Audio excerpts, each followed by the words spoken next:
Hello everyone, कसे आहात सर्व? मस्त आणि मजेत ना? मी अश्विनी तुमचं माझ्या अशीच क्रिएशन या यूट्यूब चॅनलमध्ये आजच्या व्हिडिओमध्ये अगदी मनापासून स्वागत करते. तर पहा, आजच्या व्हिडिओमध्ये मी तुम्हाला फोर्टक्स ब्लाऊजचं कटिंग कशी करायची हे अगदी सोप्या पद्धतीने आणि डिटेल्समध्ये सांगणार आहे. तो व्हिडिओ स्किप न करता शेवटपर्यंत नक्की पहा. तर बघा, इथे मी खालच्या साईडला लेवल व्यवस्थित नव्हती तर ती लेवल आहे ती व्यवस्थित करून घेतलेली आहे. तिथं आता आपण बाहीची कटिंग करून घेणार आहे. सगळ्यात आधी आपण बाहीची कटिंग करून घेणार आहे. बघा, इथं बाहीची जी उंची आहे ती आहे 10 इंच. त्यामध्ये 1 इंच शिलाई मार्जिन असे मी 11 इंचावरती मार्किंग करून घेणार आहे. जेवढी तुमची बाही असेल त्यामध्ये तुम्हाला 1 इंच ॲड करावा लागतो, जो तुमच्या शिलाईमध्ये जाऊन तुमची 10 इंचाची आहे तर 10 इंचाची किंवा 11 इंचाची जेवढी असेल तेवढी तुमची बाही रेडी होणार आहे. त्यानंतर बघा, ही दोन आपण ज्या रेषा मारून घेतल्या होत्या किंवा जे पॉईंट्स दिले होते ते आपण जॉईन करून घ्यायचे आहेत. आणि रुंदीच्या ठिकाणी बघा, जेवढी तुमची छातीचा चौथा भाग असेल तेवढा तुम्हाला इथं टाकून घ्यायचा आहे. तर बघा, या ब्लाऊजला मी 8.25 इंचाचा छातीचा चौथा भाग आहे तो इथं 8.25 इंचावरती मी मार्किंग करून घेतलेला आहे. तिथूनच खाली आपण कॅप हाईट 3 इंचावरती टाकून घ्यायची आहे. तर बघा, ही कॅप हाईट जी आहे ती मी 3 इंचावरती घेतलेली आहे. सेंटरच्या साईडला मी 1 इंचावरती असा मार्किंग करून घेतलेला आहे. त्या दोन पॉईंट्सवरून आपल्याला ते पॉईंट्स जोडायचे आहेत, जसा आपला शेप असतो स्लीवचा अगदी त्याच पद्धतीने. तर बघा, तो जोडण्यासाठी मी इथं 1.5 इंच आत मी असं एक मार्किंग करून घेतलेलं आहे. लाईन ओढून घेतलेली आहे जी 1.5 इंचाची असणार आहे. आणि तिथून आपण हा स्लीवचा जो आकार आहे तो देऊन घ्यायचा आहे. कारण हा 1.5 इंच घेतलेला आहे, कारण तिथून पुढं आपण जे फिटिंगमध्ये जाणार आहे ते दोन लाईन ज्या असतात आपल्या इथं फिटिंगच्या इथं त्या अगदी परफेक्ट याव्यात, यासाठी मी तुम्हाला इथं 1.5 इंच ते 2 इंच तुम्हाला जसं हवं तर त्या पद्धतीने तुम्ही इथं घेऊ शकता. बघा, इथं आपण दोन्ही शेप देऊन घेतलेले आहेत, आतला आणि बाहेरचा, म्हणजेच फ्रंट पार्टचा आणि बॅक साईडचा. तर बघा, मी आता बॅक साईडवरून तिथं कटिंग करून घेतलेलं आहे. तर अशा पद्धतीनं आपण हे बाही इथं कटिंग करून घेणार आहे. पण इथं थोडंसं मला 8.5 इंचला हवं होतं, थोडंसं मला कमी पडत आहे, तिथं मी तुम्हाला जॉईंट घेऊन देणार आहे. तर बघा, कशा पद्धतीने तुम्हाला मी दाखवते. तो कपडा मी स्लीवमधलाच ॲड करून घेणार आहे. स्लीव जेवढी आहे त्याच्यामध्ये 2 इंच शिलाई मार्जिन घेऊन तुम्हाला हे मार्किंग करून कट करून घ्यायचं आहे. आणि हे कट केलेलं कापड आहे ते मी इथं जॉईंटसाठी वापरणार आहे, कारण एकदम 5 इंचाचाच इथं मला जॉईंट आहे तो लागणार आहे. सो मी एवढंच कापड वापरणार आहे. तर हा आपलं स्लीवचं कटिंग करून झालेलं आहे. त्यानंतर बाकीचे जे पार्ट्स आहेत ते आपण कटिंग करून घ्यायचे आहेत. तर बघा, इथं आपण जेवढी तुमची छातीचा चौथा भाग आहे त्यापर्यंत तुम्हाला इथं घडी करून घ्यायची आहे. शिलाई मार्जिनसुद्धा पकडायचे आहे. तर बघा, इथं त्याच्या आधी मी 10.5 इंचाची लागणार ती घडी ती केलेली आहे. जेवढी उंची आहे त्यामध्ये 1 इंच ॲड करून मी इथं मार्किंग करून घेतलेलं आहे. 13 इंचाची उंची आहे तर त्यामध्ये 1 इंच ॲड करून 14 इंचावरती मी मार्किंग करून घेतलेलं आहे. रेस तिरपी जाऊ नये म्हणून मी दोन्ही साईडला नेहमी मार्किंग करून घेत असते. त्यानंतर आपण शोल्डरचं मार्किंग करून घ्यायचं आहे. या ब्लाऊजचा जो शोल्डर आहे तो मी 5 इंच ठेवलेला आहे. 33 साईजला मी ब्लाऊज कटिंग करत आहे. खालच्या साईडला बघा, इथं मी 5 इंचावरतीच मार्किंग करून घेतलेलं आहे सेंटरपासून. आणि ती जी लाईन आहे ती मी जोडून घेतलेली आहे किंवा ओढून घेतलेली आहे दोन्ही पॉईंट्स. इथं आता आपण आर्महोलचं मार्किंग करून घ्यायचं आहे. तर या ब्लाऊजसाठी किंवा या चेस्टसाठी मी 5.5 इंचाचा आर्महोल ठेवणार आहे. 5.5 इंचावरती मी दोन्ही ठिकाणी मार्किंग करून घेतलेलं आहे. ॲज युअल तुम्हाला माहीत आहे, रेस तिरपी जाऊ नये यासाठी आणि ब्लाऊज फिनिशिंगमध्ये रेडी व्हावा यासाठी. तिथं बघा, आपण बॅक पार्टचं कटिंग करत आहोत. तर बॅक पार्टला आपण नेहमी 1 इंचाचा न देता 1.5 इंचाचा आपण इथं हा कर्व असतो तो देऊन घेत असतो. बॅक पार्टचा जो आहे तो 1.5 इंचाचा आणि फ्रंटचा आहे तो 1 इंचाचा असतो. तर हा कर्व देऊन मी घेतलेला आहे. तुम्ही या रेषेचा आर्महोल जी आपण लाईन ओढली होती मुंड्यासाठी त्याचा सेंटर घेऊन सुद्धा तुम्ही इथं मार्किंग करू शकता किंवा जो कर्व आहे तो देऊ शकता. काहीसुद्धा प्रॉब्लेम येणार नाही. तुम्हाला दाखवते बघा, या रेषेचा मी सेंटर घेतलेला आहे. तिथून एक असा छोटासा कर्व देऊन घेतलेला आहे. जसा आपण पहिला दिला होता अगदी तसाच आलेला आहे, त्यामुळे काहीसुद्धा प्रॉब्लेम नाही. त्यानंतर बघा, इथं आपण बॅक पार्टचा आहे हा बॅक पार्ट आहे तर आपण इथं गळ्याचं मार्किंगसुद्धा करून घ्यायचं आहे. इथं मी गळ्याची रुंदी जी आहे ती 2 इंच घेतलेली आहे. ब्लाऊजची चेस्ट जरी म्हणजे हा कमी जरी ब्लाऊज असेल तरी यातला जो गळा आहे तो खूप मोठा आहे, म्हणजे 11.25 इंचाचा आहे. सो मी इथं 2 इंच गळा रुंदी घेतलेली आहे. गळा उंची 11.25 इंच आहे, त्यामध्ये अर्धा इंच शिलाई मार्जिन असं मी इथं 11.25 इंचावरती मार्किंग करून घेतलेलं आहे. तुम्ही बघू शकता, जेवढा तुमचा गळा असेल त्यामध्ये तुम्हाला अर्धा इंच शिलाई मार्जिनसाठी ॲड करून घ्यायचं आहे. तर बघा, खालच्या साईडला मी इथं 2.25 इंचाचं मार्किंग करून घेतलेलं आहे. वरच्या साईडला आहे 2 इंच आणि खालच्या साईडला थोडासा त्यांना जो बॅकचा जो नेक आहे तो ब्रॉड हवा होता. सो मी इथं 2.25 इंच देऊन घेतलेला आहे आणि असा राऊंड शेप देऊन घेतलेला आहे. त्यांना राऊंडच गळा हवा आहे, सो मी हा राऊंड शेप देऊन घेतलेला आहे. त्यानंतर इथं आता आपण छातीचं माप टाकून घ्यायचं आहे. जेवढी आपली छाती असेल त्यामध्ये 2 इंच त्याचा चौथा भाग करून त्यामध्ये 2 इंच शिलाई मार्जिन ॲड करून घ्यायची आहे. तर बघा छातीचा चौथा भाग येतो 8.5 इंच, त्यामध्ये 2 इंच शिलाई मार्जिन असं 10.5 इंचावरती करून घ्यायचं आहे मार्किंग. त्यानंतर कमरेचं मार्किंग करत असताना तुमची जी कमर आहे ती जर जास्त असेल, म्हणजे या ब्लाऊजची जी कमर आहे ती जास्त असेल तर तुम्ही आहे तसं खालीसुद्धा घेऊ शकता.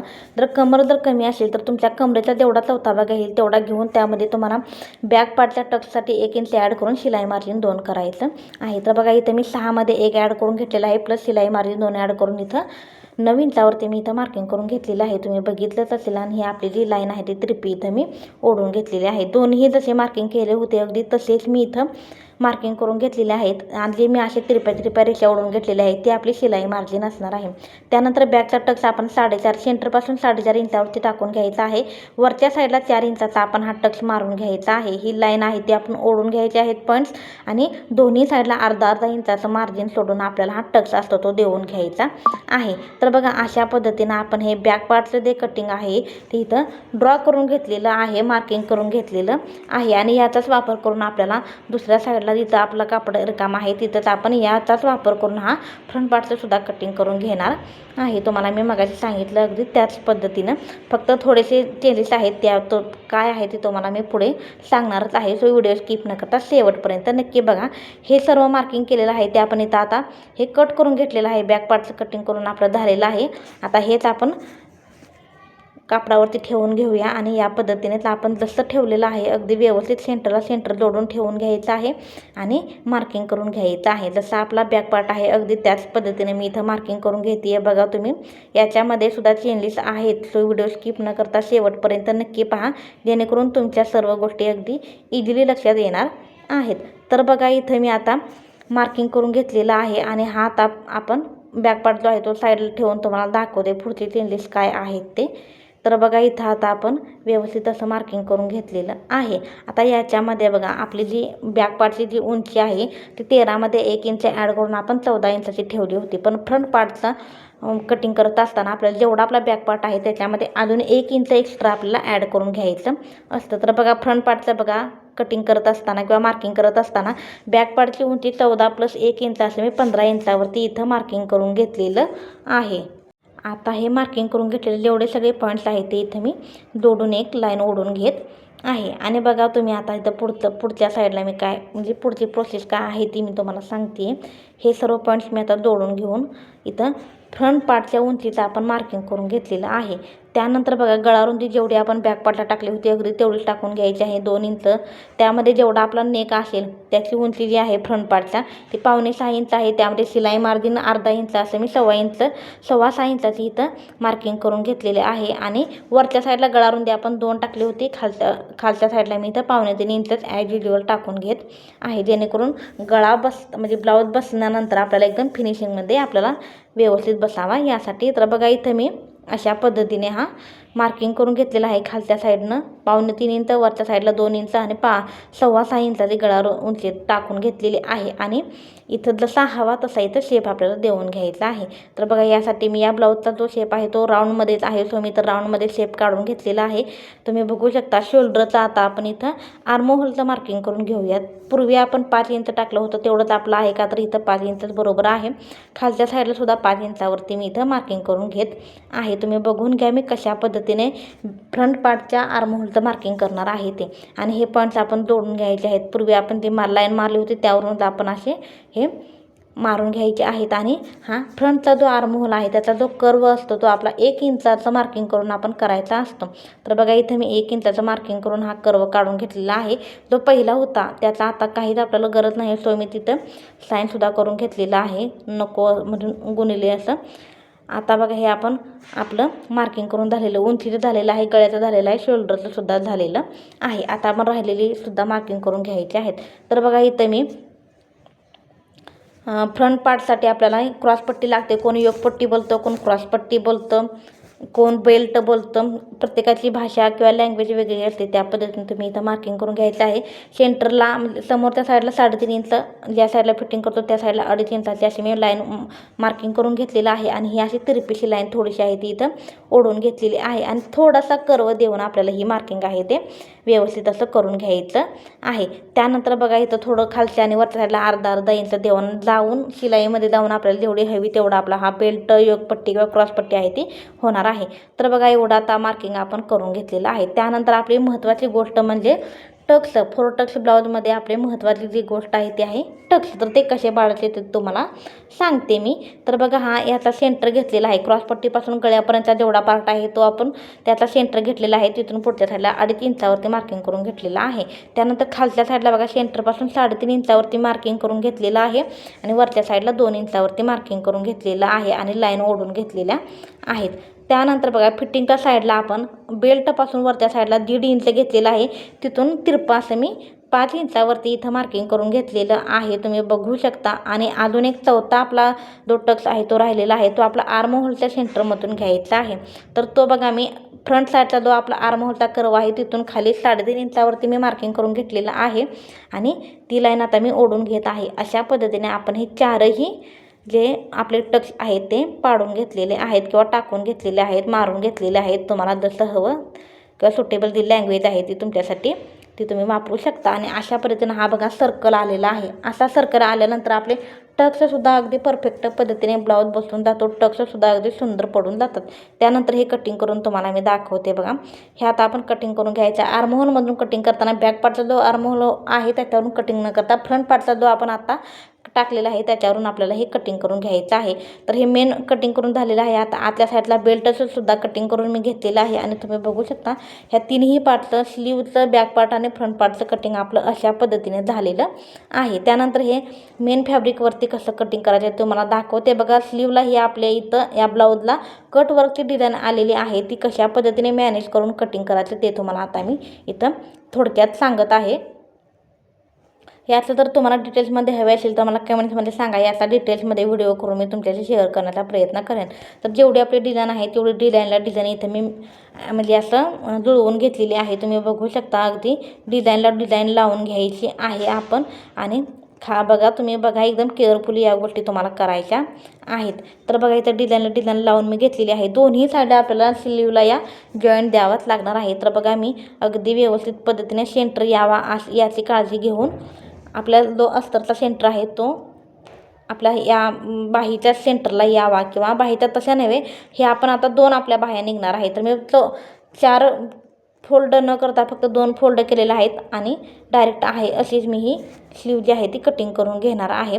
तर दोन्ही साईडला आपल्याला इथं जॉईंट देणार आहेत बघा. खालच्या साईडला सुद्धा येणार आहे आणि वरच्या साईडला सुद्धा दोन्ही बाह्यांना आपल्याला इथं जॉईंट येणार आहे. तर बघा शोल्डरच्या ठिकाणी पण येणार आहे वरच्या साईडला, आणि खालच्या साईडला फिटिंगमध्ये सुद्धा आपल्याला इथं थोडं इथं सगळ्या बाहीला आहे तो इथं जॉईंट येणार आहे. तर मी हे आता एक्स्ट्राचं थोडं कट करून घेते. तुम्ही बघू शकता स्लीवची कटिंग अशा पद्धतीने मी करून घेतलेली आहे. आणि स्टिच करताना सुद्धा मी सांगणार आहे तुम्हाला कशा पद्धतीनं तिथे जॉईंट द्यायचे आहेत ते. तर बघा कटिंगचं झाल्यानंतर स्टिचिंगचा सुद्धा व्हिडिओ तुमच्याशी शेअर करण्याचा मी प्रयत्न करेन. तर बघा त्यानंतर आपण डबल फोल्ड कपडा करून घेतलेला आहे. मेन फॅब्रिक आहे ते, आणि त्याच्यावरती जसे बसतील अगदी त्या पद्धतीने व्यवस्थित असं ठेवून आपल्याला हे तिन्ही पार्ट राहिलेले इथं ठेवून घेतलेले मी आहेत. आणि इथं कटिंग करून घेणार आहे. थोडं एक्स्ट्राचं मार्जिन सोडूनच आपल्याला बॅक पार्ट, फ्रंट पार्ट आणि क्रॉसपट्टी जी आहे ती आपली इथं कट करून घ्यायची आहे. नेहमी आपण अस्तर आहे ते आपल्या मापानुसार कटिंग करत असतो, आणि मेन फॅब्रिक आहे ते आपण नेहमी एक्स्ट्राचं कटिंग करून घेत असतो. अशा पद्धतीने हे आपण कटिंग करून घेतलेलं आहे. अशा पद्धतीने मी तुम्हाला 4 टक्स ब्लाऊजचं कटिंग कसं करायचं हे अगदी डिटेल्समध्ये आणि अगदी सोप्या भाषेमध्ये सांगण्याचा प्रयत्न केलेला आहे. तर बघा मी इथून मागं 4 टक्स ब्लाऊजचे जास्तीत जास्त म्हणजे थोडेफार टाकले असतील पहिल्यांदा, नंतर 4 टक्स ब्लाऊजचे फ्रंट पार्टचे कटिंग कसं करायचं हे तुम्हाला म्हणजे मी बंद केलं होतं, टाकले नव्हते व्हिडिओ, पण मला असे 2-3 कॉल्स येऊन गेलेले आहेत.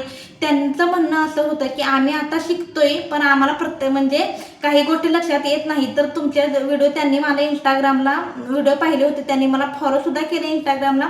त्यानंतर मला कॉल आला होता त्यांचा की आम्हाला म्हणजे बोटनेकचं त्यांना हवं होतं, तर बोटनेकचं माप कसं टाकलं ते तुम्ही मला सांगू शकता का? तर मी म्हणले मी व्हिडिओ टाकलेले आहे, तुम्ही बघू शकताय जाऊन. आणि फोरटक ब्लाऊजचे त्या बोलल्या की फोरटक ब्लाऊजचं म्हणजे इतकं मला हवं असं जमत नाही, तर तुम्ही टाकत जा. तर मी त्यांना बोलले की ताई टाकलेले आहेत मी, तरी पण इथून पुढे सुद्धा मी कंटिन्यू करण्याचा प्रयत्न करणार आहे.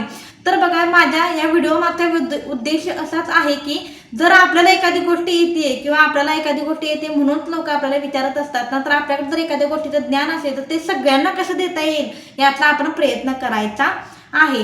तर बघा, मी इथून मागं टाकत नव्हते फोरटक ब्लाऊजचे सगळे, फक्त बॅक पार्टला जर डिझाईन वगैरे असेल तर त्याचे व्हिडिओ मी तुमच्याशी शेअर करत होते, किंवा बाकीचे वेगवेगळ्या प्रकारचे खूप सारे असे मी व्हिडिओ टाकलेले आहेत.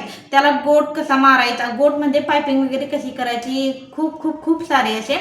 तर बघा, इथून पुढे मी टाकत जाईन फोरटक ब्लाऊजची. ताई तुम्हाला जर हेल्प होत असेल ना, तर ती मी तुम्हाला मनोमन जेवढं जास्तीत जास्त सांगता येईल तेवढं सांगण्याचा प्रयत्न करणार आहे. तरी पण जर काही लोकांच्या किंवा तुमच्या लक्षात कोणाच्या आलं नाही तर मला कमेंट्समध्ये सांगत जा, जेणेकरून माझ्या लक्षात येणार आहे की तुम्हाला कोणत्या म्हणजे कुठे काही प्रॉब्लेम येत वगैरे आहे ते माझ्या लक्षात येणार आहे. सो बघा, इथं मी आता फोरटक ब्लाऊजचं हे आता कटिंग कसं करायचं तुम्हाला सांगितलेलं आहे. स्टिचिंगचा सुद्धा मी व्हिडिओ तुमच्यासाठी टाकण्याचा प्रयत्न करणार आहे तुमच्यासाठी. या ब्लाऊजमध्ये कटिंग करत असताना मी तुम्हाला मुंडा किती टाकायचा, शोल्डर किती टाकायचा, त्याची गळा रुंदी किती टाकायची हे सुद्धा सांगितलेलं आहे. नंतर बघा, साईजमध्ये किती किंवा हाईटमध्ये किती वाढवायचं किंवा फिटिंग म्हणजे शिलाई मार्जिन वगैरे किती घ्यायची हे अगदी डिटेल्समध्ये तुम्हाला सांगण्याचा प्रयत्न केलेला आहे. टक्स किती इंचावरती टाकायचे आणि केवढे टाकायचे हे सुद्धा तुम्हाला मी डिटेल्समध्ये सांगितलेलं आहे. त्यानंतर ते कापडावरती मेन फॅब्रिकवरती सुद्धा कशा पद्धतीने ठेवून ते कटिंग करायचं ते सुद्धा तुम्हाला मी सांगितलेलं आहे. तर आशा करते तुम्हाला माझा हा व्हिडिओ आवडला असावा. तर व्हिडिओ आवडलेला असेल तर व्हिडिओला लाईक करायला अजिबात विसरू नका. चॅनलवरती नवीन असाल तर चॅनलला सबस्क्राईब करायला अजिबात विसरू नका. सबस्क्राईब करून झाल्यानंतर तर बेल आयकॉन येणार आहे, त्यावरती सुद्धा तुम्हाला क्लिक करायचं आहे, जेणेकरून मी जे काही व्हिडिओ तुमच्याशी शेअर करणार आहे तर ते सगळ्यात आधी तुमच्यापर्यंत पोहोचावेत यासाठी. तर बघा, हे सुद्धा झालं. आता आपण जर तुम्हाला काही वाटत असेल किंवा अजून कोणती डिझाईन वगैरे हवी असेल तर प्रिन्सेसचा वगैरे सुद्धा कटिंग तुम्हाला हवा असेल तर मला कमेंट्समध्ये सांगा, ते सुद्धा मी तुमच्याशी शेअर करणार आहे. याआधी सुद्धा मी प्रिन्सेस कट ब्लाऊजचे व्हिडिओ शेअर केलेले आहेत. जर तुम्हाला काही शंका वाटत असेल तर तसंही सांगा, मी तसंही तुम्हाला म्हणजे कुठे गळा रुंदी वगैरे किती घ्यायची हे सुद्धा जर तुमच्या लक्षात येत नसेल तर ते सुद्धा मी तुमच्याशी शेअर करण्याचा नक्की प्रयत्न करणार आहे. तर बघा, इथं मी अशा पद्धतीने आपला हा व्हिडिओ शेवटपर्यंत बघितला त्याबद्दल मनापासून धन्यवाद. आणि भेटूया नेक्स्ट व्हिडिओमध्ये. तोपर्यंत बाय आणि काळजी घ्या स्वतःची. थँक्यू.